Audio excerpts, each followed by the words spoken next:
एक इंसान अपने पूरे जीवन चक्र में अपनी संभावनाओं को खोजता रहता है, लेकिन अपनी संभावनाओं को तलाशते हुए वह यह भूल जाता है कि वह असीम संभावनाओं के साथ पैदा हुआ था।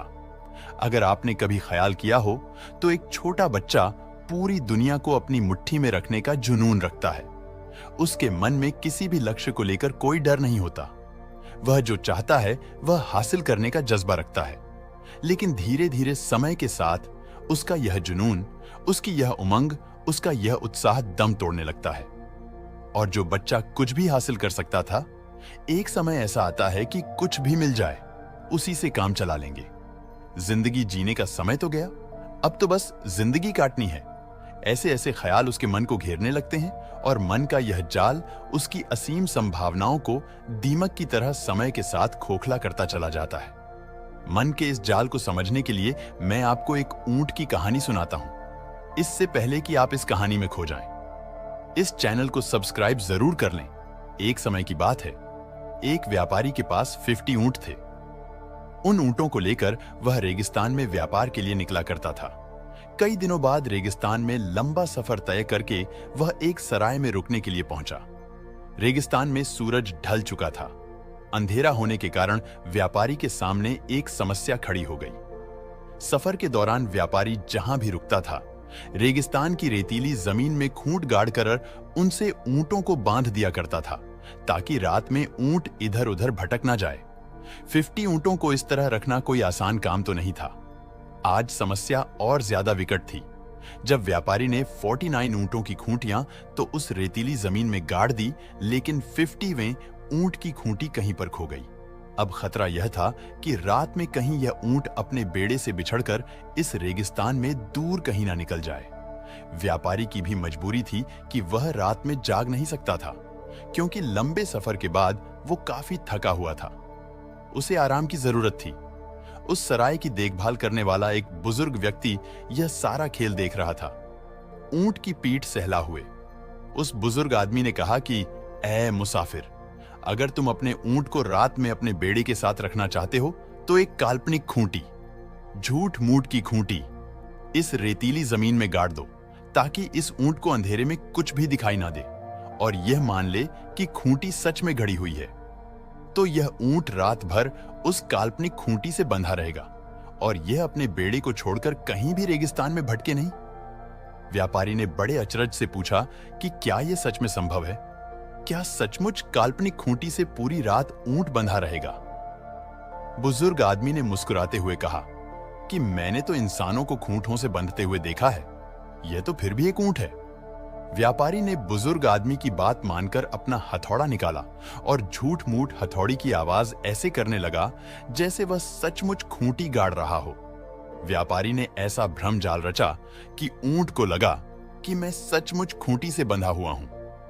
और ताज्जुब की बात है कि पूरी रात ऊंट उसी काल्पनिक खूंटी के सहारे बैठा रहा।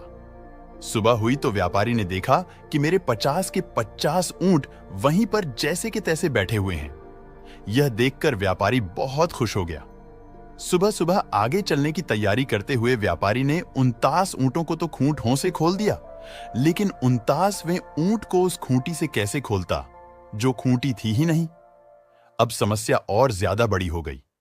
49 ऊंट तो अपने रास्ते पर चल पड़े, लेकिन 50वां ऊंट उठने को तैयार ही नहीं हुआ, क्योंकि व्यापारी रस्सी खोलता तो खोलता कहां से, और जब तक रस्सी उस खूंटी से खोली नहीं जाएगी उस ऊंट को पता ही नहीं चलेगा कि चलने का इशारा मिल चुका है।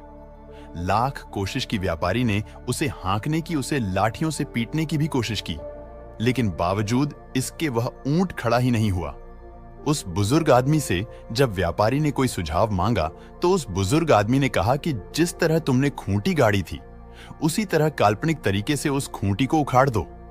और जब व्यापारी ने यह तरकीब लगाई तो वह ऊंट खड़ा होकर चलने लगा। बाकी 49 ऊंटों के साथ व्यापारी अपने सफर पर रवाना हो गया। यह सिर्फ एक कहानी नहीं है, यह हम सबके मन का हाल है। अनेक प्रकार की काल्पनिक खूंट हमारे मन से बंधी हुई हैं।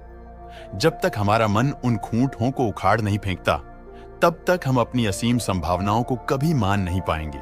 और हमारे मन को जिन खूंटों ने अपने शिकंजे में बांध रखा है, कोई और नहीं, हमारे मन के काल्पनिक डर होते हैं।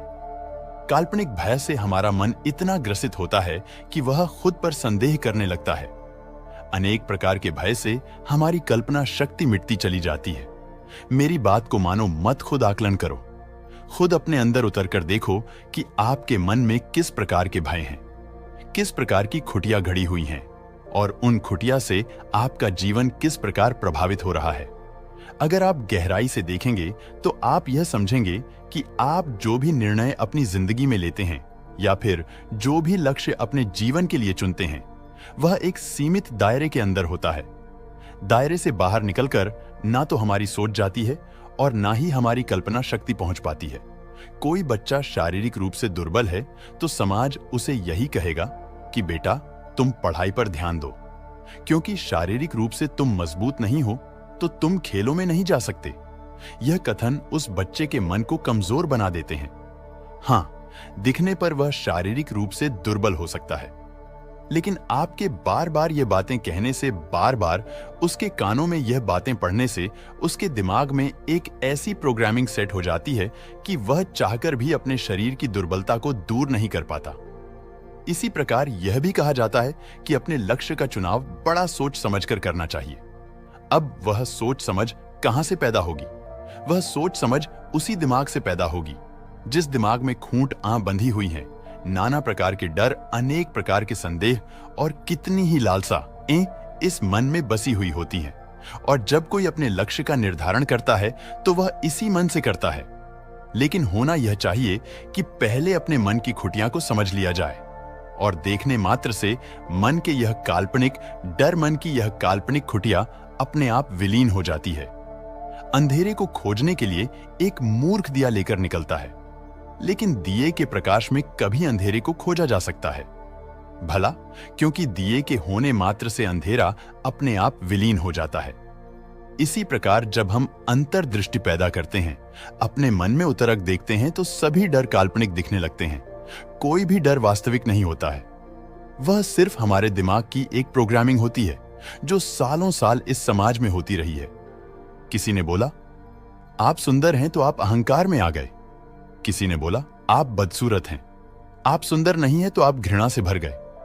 किसी से आप प्यार करते थे और वह आपको नहीं मिला तो आपके मन में एक गुस्सा भर गया, एक दर्द बस गया, एक बदले की भाव बस गई और इस प्रकार मन अपने ही बुने हुए जाल में फंसता चला जाता है। अब बड़ा सवाल यह है कि क्या इस मन के जाल की कोई काट है? तो इसका उत्तर जितना सीधा है उसको करना उतना ही मुश्किल है। जी हां, अंतर्दृष्टि बचपन से लेकर आज तक आपके जीवन में जो भी अच्छी या बुरी घटनाएं रही हो, जो भी आपको याद हो, वहीं से शुरुआत करो। अपने में भीतर उतरकर देखो कि उन घटनाओं का आपके जीवन पर किस प्रकार असर हुआ है और धीरे धीरे जैसे जैसे आप इस विश्लेषण में गहराई से उतरेंगे तो आप समझ पाएंगे कि आपका मन अतीत की घटनाओं से ही निर्मित होकर बना है, वरना तो स्वतंत्र रूप से मन की अपनी खुद की कोई सत्ता नहीं होती है। और जब मन की इन नाना प्रकार की खुटिया को समझ लिया जाता है तो फिर मन को समझना आसान हो जाता है और उसके बाद मन हमेशा हमेशा के लिए विलीन हो जाता है और भीतर रह जाता है। एक अनंत शून्य। यह समझिए कि मन के विलीन होने से हमारी इच्छाएं तिरोहित हो जाती हैं और जब मन या फिर मन द्वारा निर्मित इच्छाएं तिरोहित हो जाती हैं तो फिर आपके जीवन में से यह वाक्य हमेशा हमेशा के लिए मिट जाता है कि आज मेरा मन नहीं हो रहा, यह काम करने का दिल नहीं कर रहा, मेरा मन नहीं लगता। इन बातों में और इस भाव से ही आप अद्वैत दर्शन को समझ पाएंगे। अद्वैत यानी कि कोई दो नहीं है, सब एक हैं, एक के ही हिस्से हैं, सब एक भ्रम से जुड़े हुए हैं। उसके बाद हर एक सांस आपको उसकी मौजूदगी का एहसास कराएगी। इतने प्रेम से मुझे सुनने के लिए आप सबका धन्यवाद। तो मिलता हूं फिर किसी कहानी के साथ, तब तक के लिए अपना ख्याल रखें।